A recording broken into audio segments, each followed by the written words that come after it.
When I got to the front edge of the door, I saw him, a guard standing inside to my right, with his hands behind his back.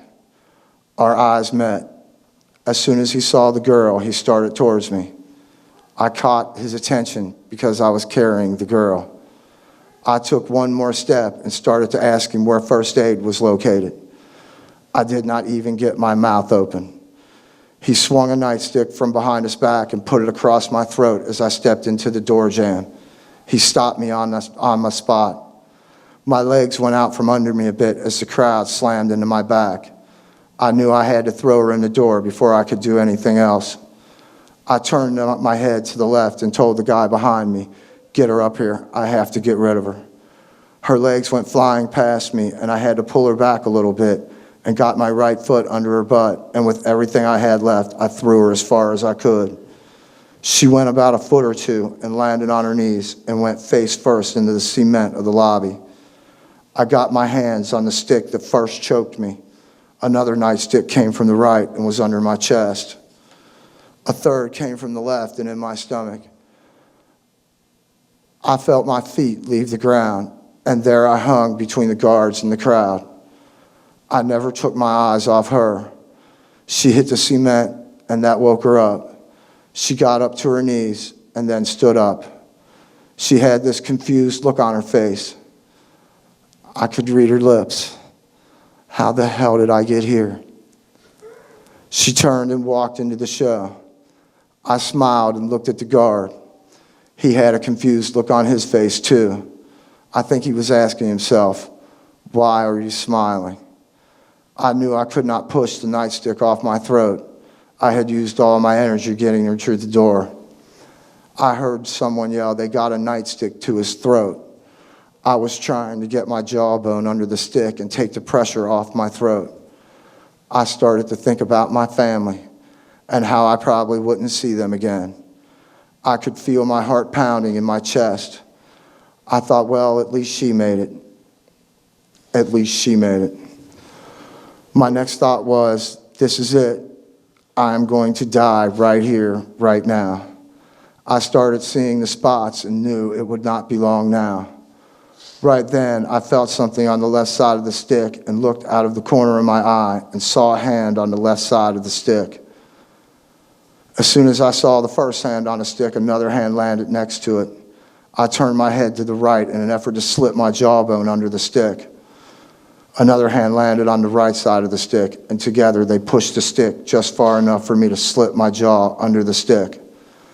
It got caught on my ear for a split second, and my head was free. I landed on the ground and pushed the nightstick out of my chest. The nightstick in my stomach just went away. I was crouched between the guards and the crowd now. I looked to my right and could not see a way out. Looked left, and the guard on that side had a big gap between his knee, his elbow, and the door jamb. I dove for it with every ounce of energy I had left. I made it out to my waist, dove again, and got all but one leg out. Turned onto my back and kicked the guard as hard as I could in his leg and pulled my leg out. I was still choking and coughing from the nightstick to my throat. I turned onto my stomach and tried to stand up. As soon as I turned over, someone grabbed the back of my coat and took me over to the wall to the right side of the lobby. The person let go of my coat, and I heard someone say, "Stay right there." I do not know who said it or if they were talking to me. I stood up and looked and saw absolute chaos all over the lobby. People were everywhere. I could see a person on the ground being beaten by 2 or 3 guards.